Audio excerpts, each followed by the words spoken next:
Chapter 9, Chemical Names and Formulas, and we're doing section 9.1, Naming Ions. We're just going to name the ion parts, and then the next section we'll put it all together.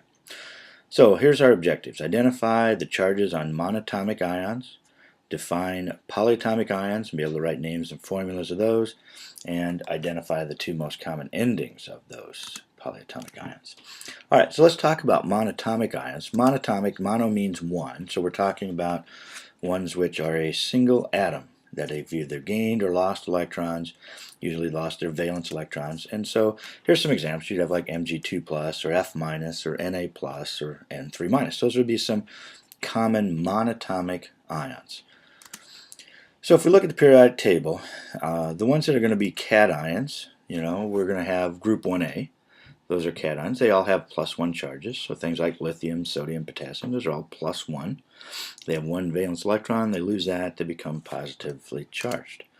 Group 2A, beryllium, magnesium, calcium, those tend to be 2+ charges. They lose 2 electrons.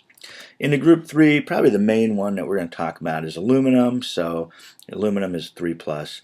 Boron is kind of a metalloid, acts a little bit differently sometimes, and the other ones aren't very common. So aluminum really is our 3+1. And so group 1A, 2A, 3A, they just lose that many electrons, and they become that charge, whatever the group number is, that's the charge they become. To name them, we've talked about this before, but once again, the name is just simply the name followed by the word ion or cation. Anions, these are the ones usually in groups 5, 6, and 7. The easiest way to figure out the charge on those is just take the group number, subtract 8, so 5 minus 8. Things in group 5 would have a -3 charge, so group 6, 6 minus 8, so oxygen's in group 6. 6 minus 8 would be -2, it's going to have a -2 charge. To name these, we do change the name on these. We change it to end in IDE, so you take the beginning part of it, change it to IDE, so oxygen becomes oxide, fluorine becomes fluoride, and so on. Usually the 4A, 8A, those guys don't form ions. Group 4A, they usually just are covalently bonded, so carbon is primarily covalent, not ionic. And group 8A, they're satisfied, they've got their 8, so they don't form any ions or anything whatsoever. Now, there are some other metals, the transition metals, and these actually can form more than one charge. So sometimes they're a +2, or sometimes a +3, or sometimes a +1, and sometimes a +2, and so on. And so we have to determine that by how many electrons they lose when they're forming their ions.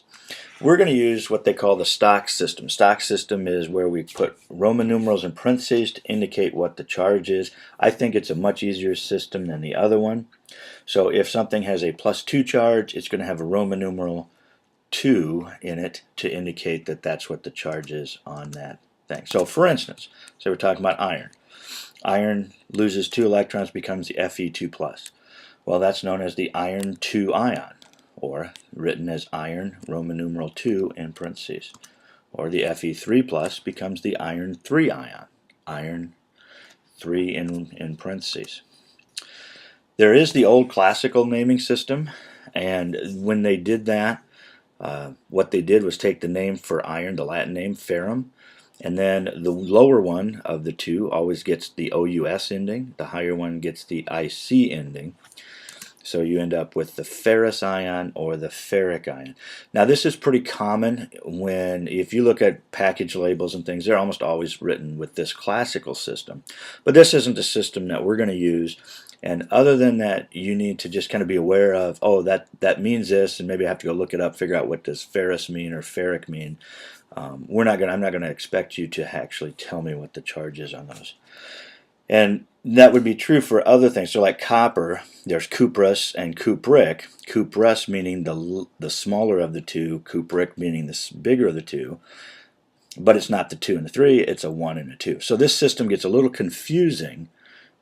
You have to know what the two charges are in order to figure it out. I like the other one better with the Roman numerals because the Roman numeral tells you exactly what the charge is. I think it's much easier to do. There are a few of these transition metals that don't have more than one ion formed, and so they don't need Roman numerals with them. That'd be silver, cadmium, and zinc. All of the other ones in the transition metals, you have to put in a Roman numeral when you name it. That's probably one of the most common mistakes people make, is they forget the Roman numeral when they're naming those. So remember, transition metals get Roman numerals. The exceptions are silver, cadmium, zinc. All right, let's talk about polyatomic ions. Polyatomic meaning many atoms. So what we're talking about is a group of atoms that are covalently bonded, but they act as an ion. So we've done some of these when we did Lewis structures. You know, we did like SO4 2-, or we did CO3 2-, and so on. So that's what these are. These are polyatomic ions, a group of atoms that work together as one ion. The names of these, most of these end in "ite" or "ate."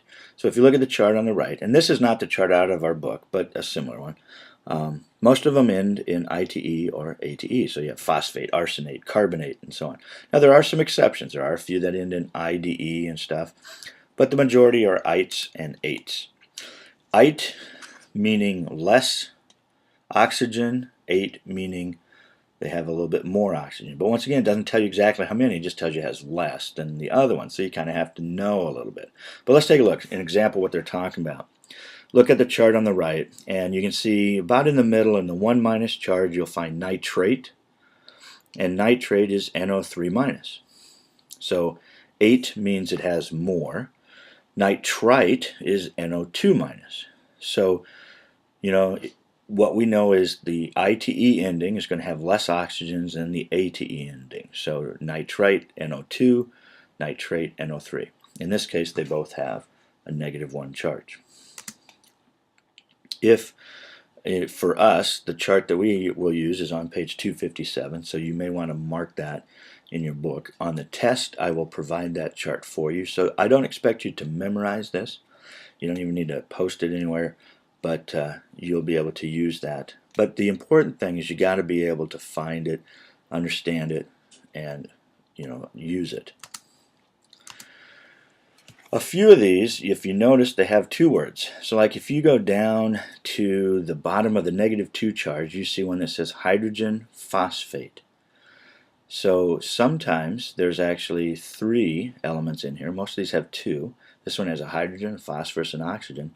And a lot of those, if they have that third element, it's hydrogen. So they call them hydrogen and then whatever the name was. If you look at the very first one on the list there, that's the phosphate ion, PO4 3-.